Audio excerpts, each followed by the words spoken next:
Good morning guys, I'm on my way to the hospital. Ayan, Lunes na ngayon mga ningstis.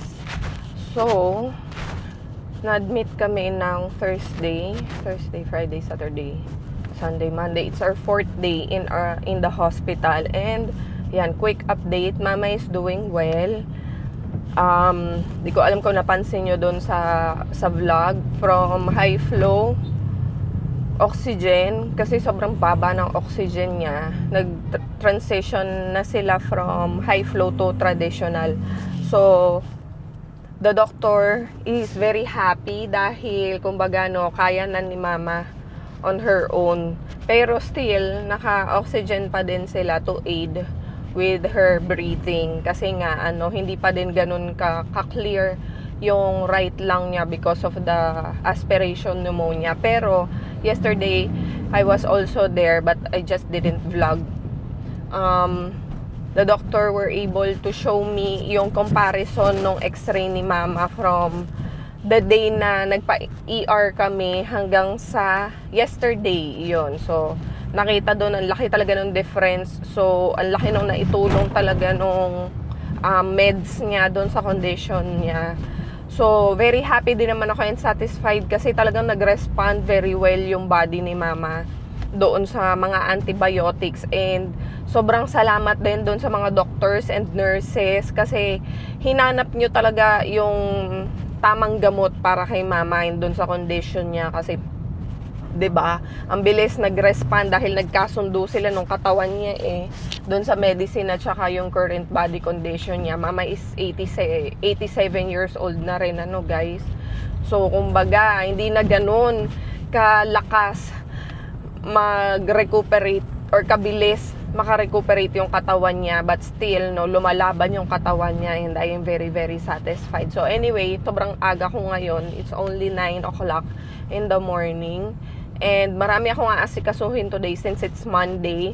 Madami akong kailangang asikasuhin. So unang-una yung sa documents ni mama. Pangalawa, since veterans nga si mama, so merong mga few questions doon yung social worker regarding doon sa eligibility ni mama, dahil ang daddy ko nga ay World War II veteran. So tinatanong nila ako anong category or ano yung pinaka-distinct position. Hindi naman sobrang distinct position pero at least yung classification ni daddy, kasi marami palang klase ng guerrilla guys. So yung information na yon ay wala dito sa utak ko at wala din sa hinagip ng utak ni Kuya Victor. So magbabaka sakali tayo sa Philippine Veterans Association Office or PVAO guys, doon sa may Camp Aguinaldo, para malaman yung important information na yon. Kasi doon sa hospital kailangan nilang mabigyan ng tamang classification yung pasyente for her to avail the necessary benefit that is entitled for her, like yun kay mama. Since World War II veteran nga si daddy, hindi lang namin alam kung anong klaseng guerrilla siya. Marami pala yun guys. So wala ako narinig nung binanggit ko din kay kuya yung mga options. Wala ring nag-spark sa kanya. Ibig sabihin wala siyang ka-idea din. And guys, I'm almost near na rin naman sa hospital.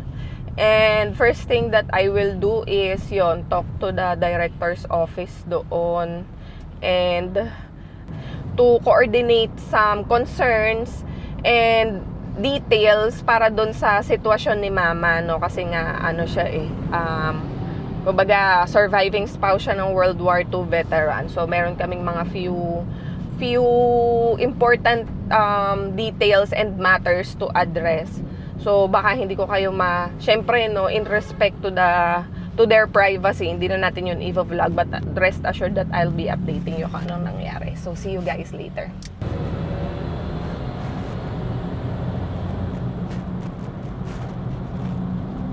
Okay guys, ayan, pabalik na ako ng car. Yung first concern ko na kailangan kong ayusin dito sa ospital is hindi pa na-resolve. Okay, so kumbaga So to speak, habang tayo naglalakad ngayon, ginagawan pa rin ng paraan yung request ko, yung concern ko. So while waiting, punta tayo ng Camp Aguinaldo naman sa Philippine Veterans Association office to get the details that I need para sa records ni Daddy. Yun nga, yung sinabi ko sa inyo, kailangan nating malaman anong klaseng guerrilla si Daddy kasi si Kuya Victor, ang isinasagot niya sa akin, Supreme Gorilla daw. Wala naman sa option yung Supreme Gorilla. Gorilla. Kaya sabi ko sa kanya, bahala ka sa buhay mo. Anyway, pinapatawa ko lang kayo guys. Actually, pinapatawa ko yung sarili ko. Kasi sobrang init talaga sa Pilipinas ngayong Mayo. So anyway, ayan. Alam nyo, sobrang babait ng mga tao dito sa Veterans Medical Memorial. Balik-baliktad na yata. Veterans Memorial Medical Center. And sobrang bait ng mga tao. Sobrang haba ng pasensya. Sobrang accommodating nila. You know, especially meron akong kinurse na concern kanina. And I really feel their effort, you know, their yung presence nila na talagang ma-address yung concern ko. So I am very very happy. Hindi pa man nare-resolve siya, pero ngayon pa lang alam ko, ramdam ko na talagang they really put importance to what I asked them, kumbaga. So yon, habang nag-aantay tayo ng result, lipat na muna tayo sa kabila natin aayusin. Sobrang dami ko talagang errands today guys. So hang on tight dahil dilipad na tayo pa Camp Aguinaldo. Yay! Okay, time check, 1 o'clock in the afternoon and ayan na, nakuha ko na yung kailangan kong kunin at ayusin dito sa Philippine Veterans Affairs Office. Okay guys, so ayan na, meron na tayong natapos sa aking mga checklist and I am so happy dahil napaka-efficient ng naging ano nila kanina service. Na-produce kagad yung paper na kinakailangan ko. Buti na lang wala ding masyadong hiningi na mga cheche-bureche. Parang gusto pa nga magpa-SPA kanina, nakiusap na lang ako dahil kako nandito na ako, tapos si mama nandun sa hospital. Hindi na din siya makakagawa ng authorization letter, hindi na rin ako makakapag-secured kasi 'di ba? Alam niyo, wala naman dito yung lawyer namin. Yung lawyer namin nandoon, kumbaga, 'di ba? So it will take time kung babiyahe na naman ako para magpa-secure ng SPA. Buti na lang, no nag-update kami ng records ni mama dito, nagbigay na ako ng affidavit of legal guardianship sa kanila. Kaya nakita nila doon dahil, kumbaga, naka-insert na yun doon sa file namin dito. Kaya in-award nila ako doon sa nire-request ko. So ayan guys, nalaman ko na kung anong klaseng guerrilla si Daddy. Siya ay recognized guerrilla. And nakalagay din dito kung ano siya, kung saan siya nag-serve. So meron siyang marking 2nd DI Regiment. So yun yung ano nila, parang kumbaga parang grupo siguro, no, tawag yun. And ang kanyang rank ay 2nd Lieutenant. Wow, galing, ano, nakaka-proud. Huy, lalong nakaka-proud guys, kasi nalalaman ko yung mga ganito. And alam nyo ba guys, gusto kong i-share sa inyo. Teka, ikakabit ko ng maayos yung camera para makapagtsikahan tayo na maayos habang nagdadrive ako. Alam nyo, dapat kakain ako ng Snickers, tapos natunaw siya kasi sobrang init. Dinip ko siya sa cup na may cold water, tapos yan, ngayon lumalambot na naman siya. Mamaya ko na siya kakainin. Actually, wala pa akong kain-kain guys.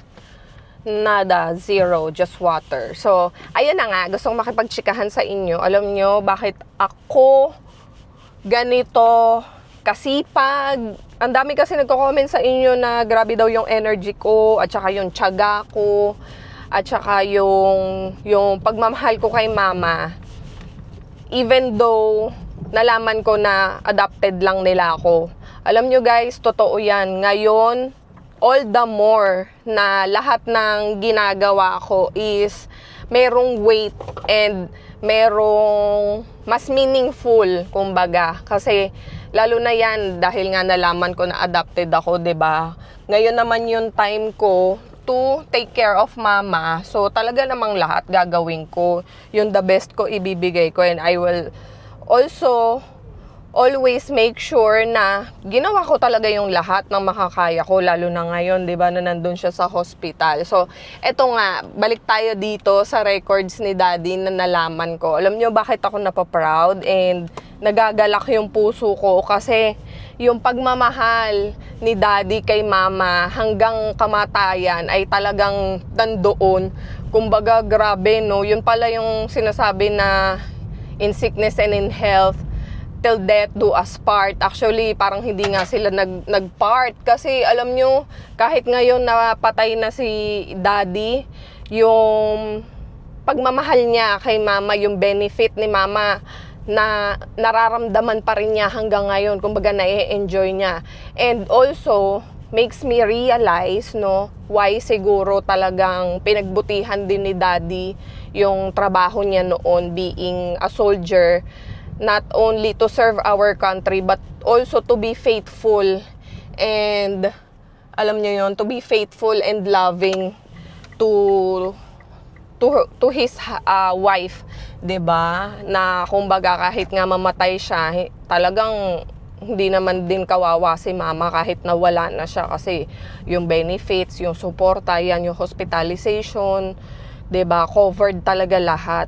You know, may we find that love talaga. Well, actually, ako, natagpuan ko naman na yun, guys. But, you know, may all of us find that unconditional love na talagang hindi lang yung pagmamahal ang ibibigay sa'yo habang magkasama kayo, kung hindi iisipin ang lahat ng kanyang makakaya. Kasi ganun yung ginawa ni Daddy, no? Talagang pinagbutihan niya yung trabaho niya.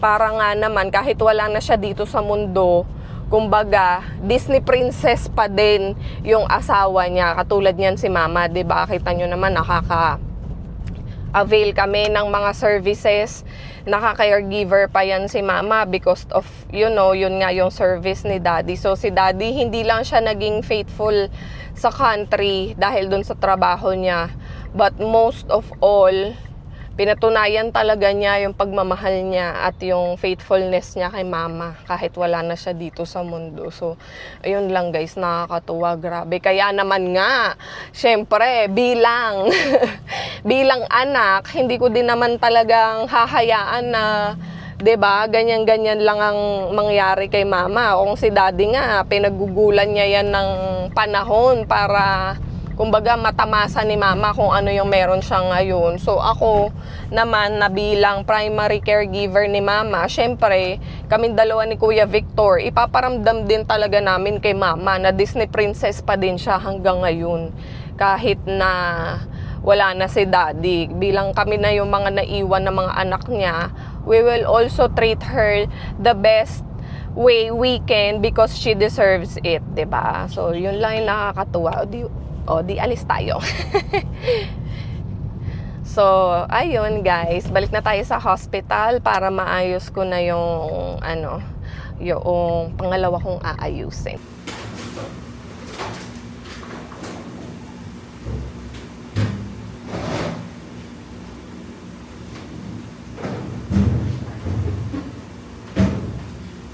Ano man naman mo? Gusto mo dito ilagay? Oo. Para ano, lalo na pag maglilinis, madaling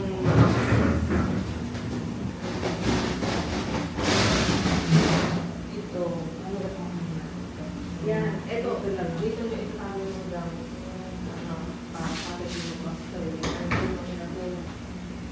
Ay, happy na ako. Ay, makatulog na ako magbumas na ngayon. Kaya trending. Ayan, guys, finally, sobrang sarap maligo at sobrang sarap kumain. Kanina ko lang na-realize yung kinain ko ngayon. Ano siya, it's my first meal of the day. Ano oras na ako kumain?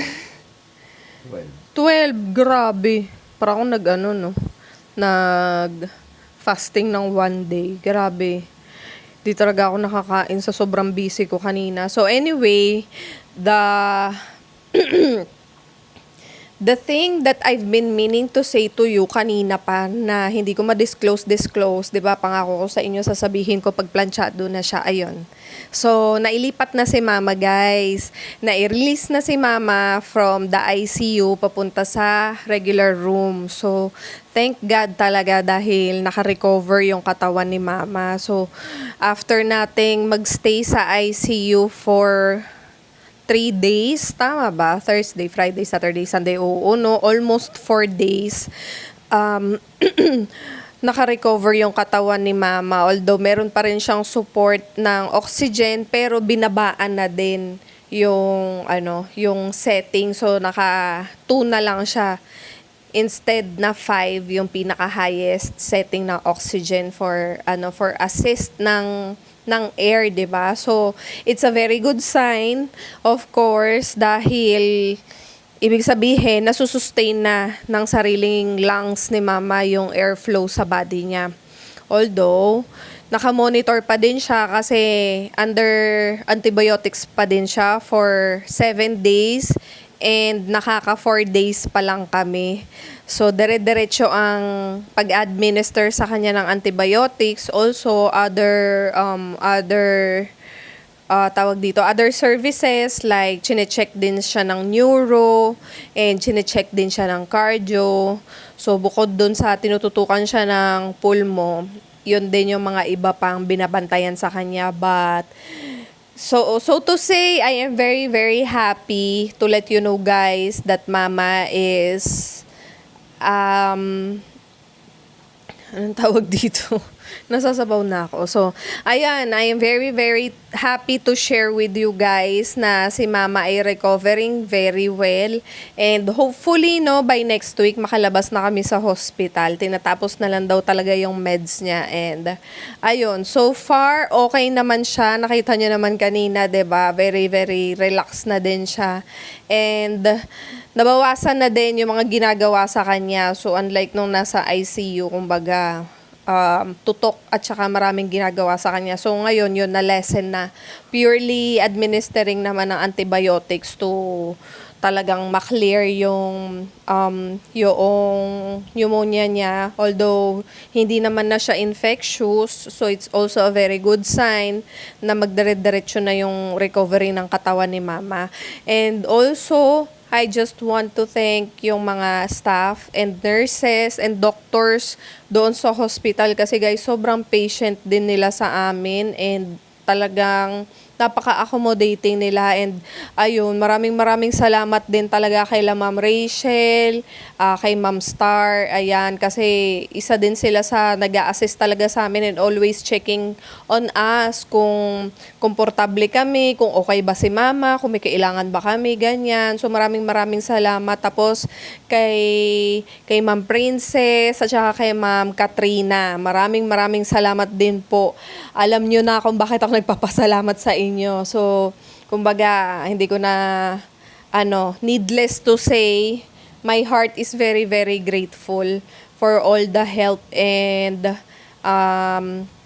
alam nyo yon, kumbaga, no, they really went extra mile in taking care of Mama. Kaya sobrang salamat talaga sa inyo. Na-appreciate ko each and every one of you. Lalo na pagdating kay Mama kasi sabi ko, Disney princess namin yan. Kaya talagang gusto ko the best din talaga yung serbisyo na makukuha niya. So, anyway guys, that's it for today. My body is so tired kasi grabe, parang halos jumutin na din ako sa ospital. Parang 12 hours, more than 12 hours, 9, 10, 11. Hala, 14 hours pala akong nandoon sa ospital. Fixing things, mga kung ano-ano pang mga kaganapan ko kanina. So, but anyway, lahat naman yun napawi nung nakita ko na i-transfer na si Mama sa room niya. Kaya masayang-masaya na din naman yung heart ko. Tapos sila kuya, yun, in-update ko din agad. And kampante din sila at happy sila kasi kahit papaano kumbaga nabunutan na din sila ng tinik eh. Kasi nga habang nasa ICU si mama, 'di ba, very unpredictable yung mga kailangan mga hindi naman sa kailangan mangyari, sorry. Very unpredictable yung mga pwedeng mangyari, 'di ba? Dahil ano 'yan eh, kumbaga ano siya, very critical yung condition niya kaya siya nasa ICU. So nung inilabas siya doon, yun, pare-parehas kaming nabunutan ng tinik and ako naman talagang inayos ko talaga yung mga bagay-bagay kay mama bago ko umuwi kanina. And dahil gustong-gusto ko na magpahinga, sabi ko, makakapahinga ako talaga ng matiwasay tonight. And I think, no, this is this is the best night ever para sa akin kasi sobrang marirelax talaga ako dahil alam ko komportable din si mama at maayos na yung lagay niya. So, yun lang guys, na-share ko sa inyo, di ba, nakakatuwa from 82 ang oxygen. Ngayon, nanlalaban na si mama. So, talagang it's God's provision. And I also want to thank God dahil talagang, talagang, alam nyo yon, kinulit nyo siya ng prayers nyo, guys. Kaya maraming salamat. Alam ko talaga na lahat tayo malakas kay Lord, no? Ayun, sa akin, pinagpapasalamat ko din that, that God really sustains my strength and the Holy Spirit guided me with so much perseverance. Kaya, iraraos natin ang pang-araw-araw in spite of the difficult situation, ano? 'Di ba? Kita nyo naman ako, fresh na ulit, freshness na. Halata bang dumuti sa ospital ng 14 hours. Maraming salamat din kay Ma'am Cathy at saka sa lahat ng mga Ningskis na nagpa-private message at nagsasend ng kanilang mga warm regards and yon mga prayers kay Mama, guys. Maraming salamat talaga sa inyo. Daming nagdadasal para kay Mama. Nakukulitan si Lord kaya yung pinagaling ka agad, 'di ba? Thank you talaga sa inyo. So anyway guys, that's it for tonight. Magpahinga na tayo pare-parehas and ayun. Thank you so much for watching. Good night.